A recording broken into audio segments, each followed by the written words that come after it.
ఓం శ్రీ పరమాత్మనే నమః. శ్రీమద్భగవద్గీత.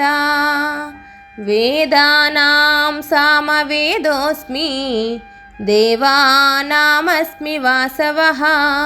ఇంద్రియాణాం మనశ్చాస్మి భూతానామస్మి చేతనా. వేదానాం సామవేదోస్మి దేవానామస్మి వాసవః. ఇంద్రియాణాం మనశ్చాస్మి భూతానామస్మి చేతనా. రుద్రాణాం శంకరశ్చాస్మి విత్తేషో యక్షరక్షసాం. వసూనాం పావకశ్చాస్మి మేరుః శిఖరిణామహం. రుద్రాణాం శంకరశ్చాస్మి విత్తేషో యక్షరక్షసాం. వసూనాం పావకశ్చాస్మి మేరుః శిఖరిణామహం. పురోధశాం చ ముఖ్యం మాం విద్ధి పార్థ బృహస్పతిం. సేనానీనామహం స్కందః సరసామస్మి సాగరః. పురోధసాం చ ముఖ్యం మాం విద్ధి పార్థ బృహస్పతిం. సేనానీనామహం స్కందః సరసామస్మి సాగరః. మహర్షీణాం భృగురహం గిరామస్మ్యేకమక్షరం. యజ్ఞానాం జపయజ్ఞోస్మి స్థావరాణాం హిమాలయః. మహర్షీణాం భృగురహం గిరామస్మ్యేకమక్షరం. యజ్ఞానాం జపయజ్ఞోస్మి స్థావరాణాం హిమాలయః.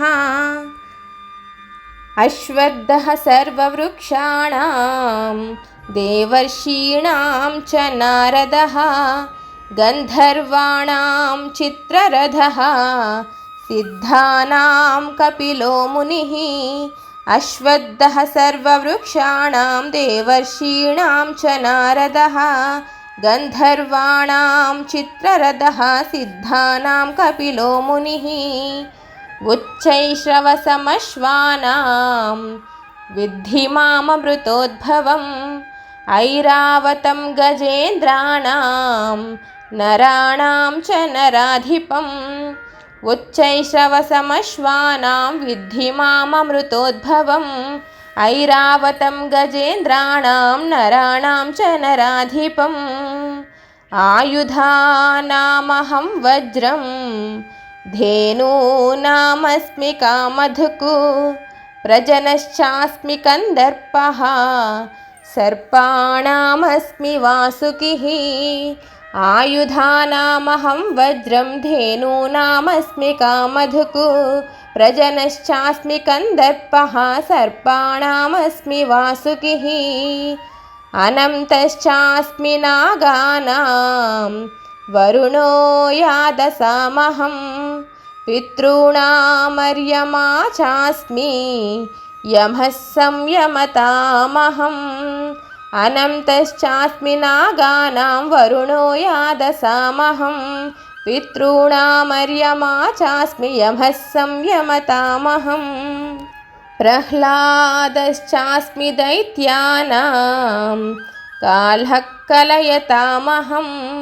మృగాణాం చ మృగేంద్రోహం వైనతేయశ్చ పక్షిణాం. ప్రహ్లాదశ్చాస్మి దైత్యానాం కాళః కలయతామహం. మృగాణాం చ మృగేంద్రోహం వైనతేయశ్చ పక్షిణాం.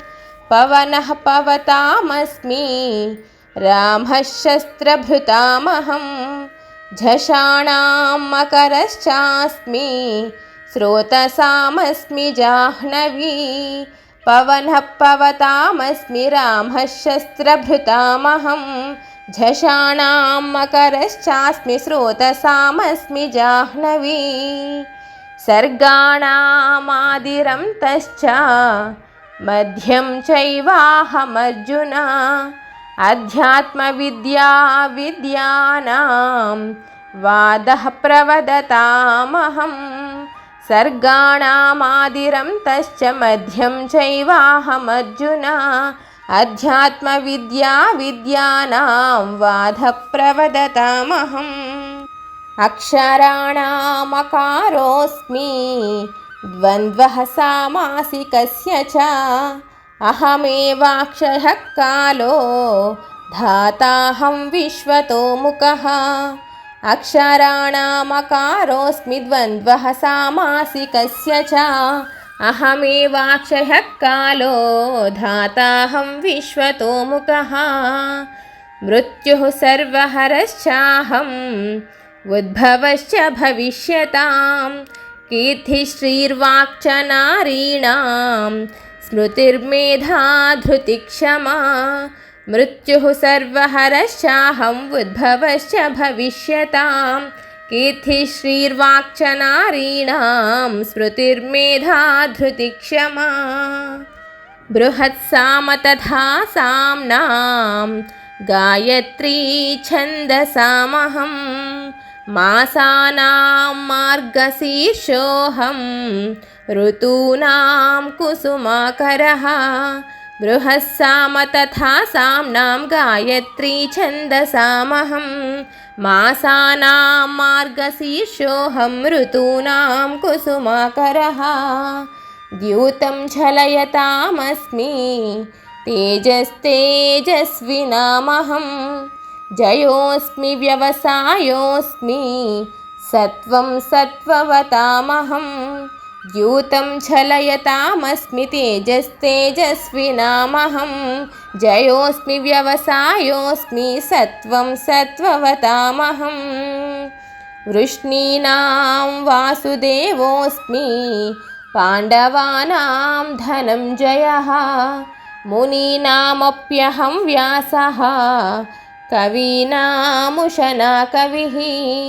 वृष्णीनां वासुदेवोऽस्मि पाण्डवानां धनञ्जयः मुनीनामप्यहं व्यासः कवीनामुशना कविः दण्डो दमयतामस्मि नीतिरस्मि जिगीषतां मौनं चैवास्मि गुह्यानां ज्ञानं ज्ञानवतामहं दण्डो दमयतामस्मि नीतिरस्मि जिगीषतां मौनं चैवास्मि गुह्यानां ज्ञानं ज्ञानवतामहं यच्चापि सर्वभूतानां बीजं तदहमर्जुन न तदस्ति विना यत् स्यात् मया भूतं चराचरं यच्चापि सर्वभूतानां बीजं तदहमर्जुन न तदस्ति विना यत् स्यात् मया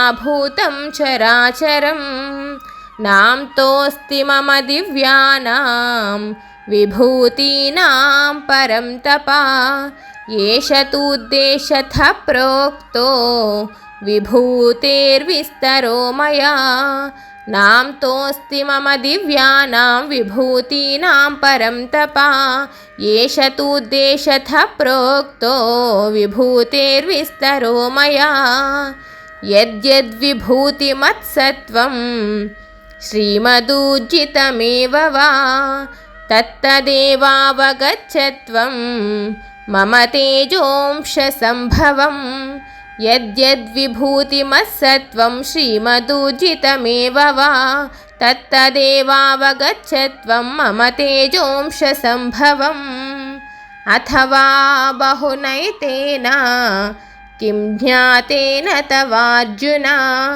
विष्टभ्याहमिदं कृत्स्नम् एकांशेन स्थितो जगत् अथवा बहुनैतेन किं ज्ञातेन तवार्जुन विष्टभ्याहमिदं कृत्स्नम् एकांशेन स्थितो जगत् ॐ तत्सदिति श्रीमद्भगवद्गीतासूपनिषत्सु ब्रह्मविद्यायां योगशास्त्रे श्रीकृष्णार्जुनसंवादे विभूतियोगो नाम 10मोऽध्यायः। हरिः ओम्।